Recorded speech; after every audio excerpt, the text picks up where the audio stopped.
Hey everybody, this is the Sliders Review, and I'm here today to talk to you about how Madeline, or is it Madeleine? Now I cannot say her last name, Petsch, should play Jean Grey or Emma Frost in the MCU. So I started thinking of some fan casting for X-Men because we really don't know who's being cast for what. Nobody knows who Sadie Sink is going to play, but she might play Jean Grey. I hope not, because I hope they haven't started casting yet for the X-Men, because, I really want Madeline to play either Jean Grey or, Emma Frost. Because I think here's the thing, she has an amazing look to her. She is flawless, and I normally don't say this when it comes to the way a person looks, but she's perfect. She is beyond fine and everything.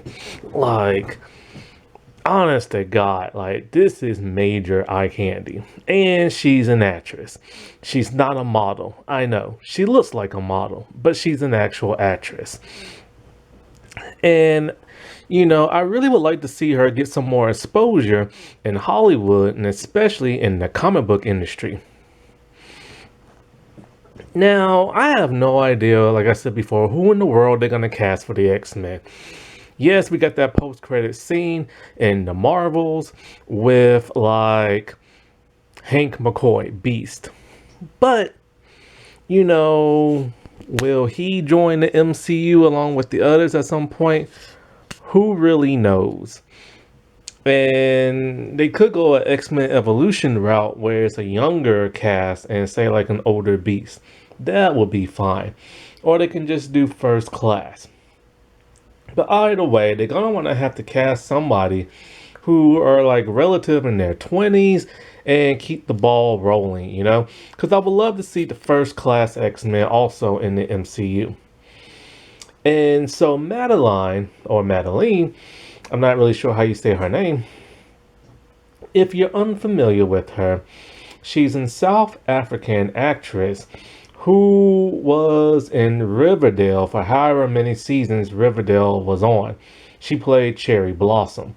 Now, I know what you're thinking. Ugh, she's from Riverdale. I know. I stopped watching that halfway into the second season. After the mid-season finale of the second season, I crashed out. I couldn't take it no more.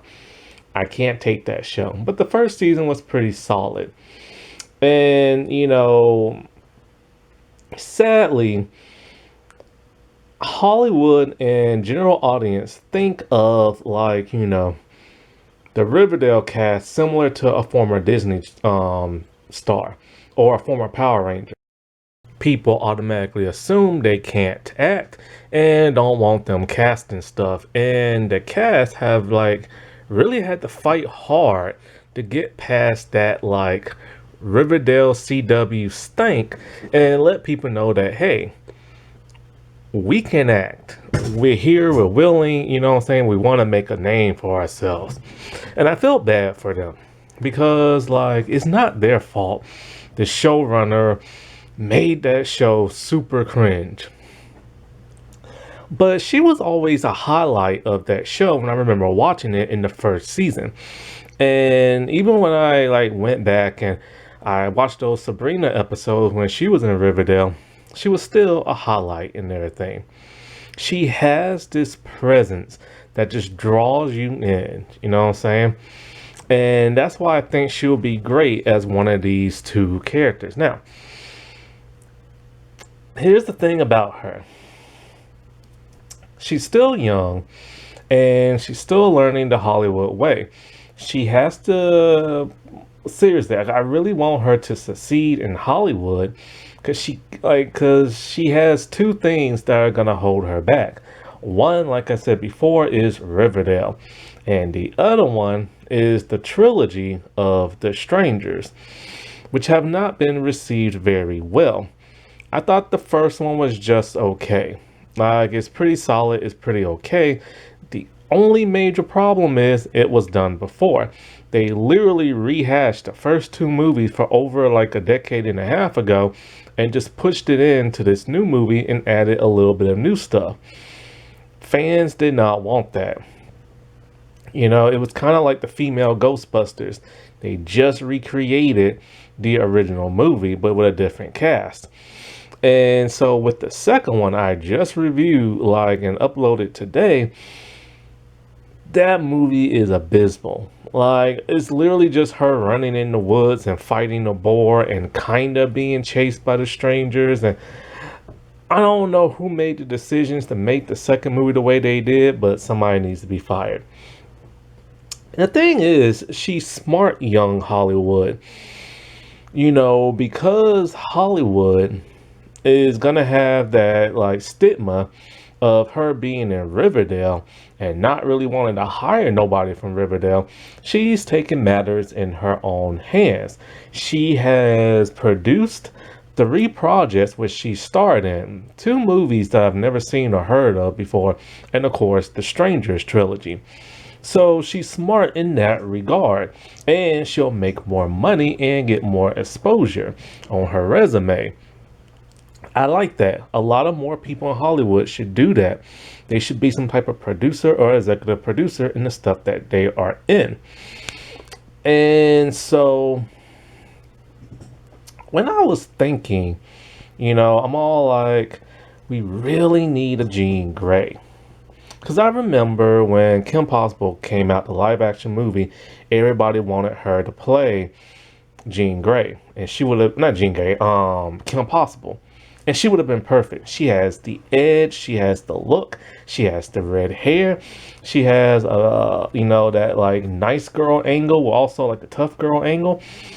Now the actress they cast, nothing against her, you know, because I do like her, but she was way too soft for the role, and it just didn't work. But as for Jean Grey, you know, I'm only basing this off of animation. Jean Grey has always been kind of like, you know, the main female of like the X-Men cartoons, even though technically it should be Storm, but you know, it always revolves around Jean because of the whole Scott thing. She's like, you know, smart, driven. She can have a bit of an attitude and stuff. And I'm not thinking about the original X-Men, the one from like the 90s. I'm thinking more like Evolution, you know? She was popular. She had a feistiness to her, some independence to her. And, you know, that's how Madeline, you know, played Cheryl Blossom. Was that her name? Cherry Blossom? Cheryl Blossom? Look, it's been a long time since I've Riverdale, all right? I've been trying to put that out in my mind. But yeah, it's just the X-Men Evolution Jean Grey will be perfect for Madeline and everything. Now, the one from the 97 and also like the 90s series, that's a bit more of an older one. I don't know. I'm always thinking of like women in their 30s and stuff, but she can still play that type of like version because that type was very strong-willed, you know, very kind. Um, and there's something always about that one from the 90s that always felt almost like kind of motherly in charge, but you know, like would say something to keep the team, you know, together. You know what I'm saying? Now, when it comes to Emma Frost, at first I wasn't even thinking about her as Emma Frost. I was just thinking of Jean Grey and Jean Grey only. And if she plays Emma Frost, then of course Emma Frost is a villain, so it'll be like a one-time thing. But they can do the Astonishing X-Men, where the team is very seasoned, and oop, I almost tripped over something. And instead of Jean Grey as a telepath, it's Emma Frost. And that way she can be full-time. But of course people are gonna want Jean over what's her name. But this is a way to change things up. And you know, Emma is just like nasty. Emma is rude. Emma is mean. She gets what she wants. When she doesn't get what she wants, she manipulates people. She plays with people's minds. She is a very like force to reckon with. And that's how Cheryl Blossom also was, you know what I'm saying? So Madeline would be perfect. That's right up her alley and everything. You know, she has that confident look. She has that enduring look. She has that vixen and determination kind of look to her. Kevin Feige would be a fool if he passes up on her. So this is my fan casting for Jean Grey or Emma Frost. I would personally love to see the X-Men be made into like live action Disney Plus series. I think that would be really cool. We've seen so many other superhero shows before. Like heck, why not? You know what I'm saying? Alrighty, well I'll talk to y'all later. Bye.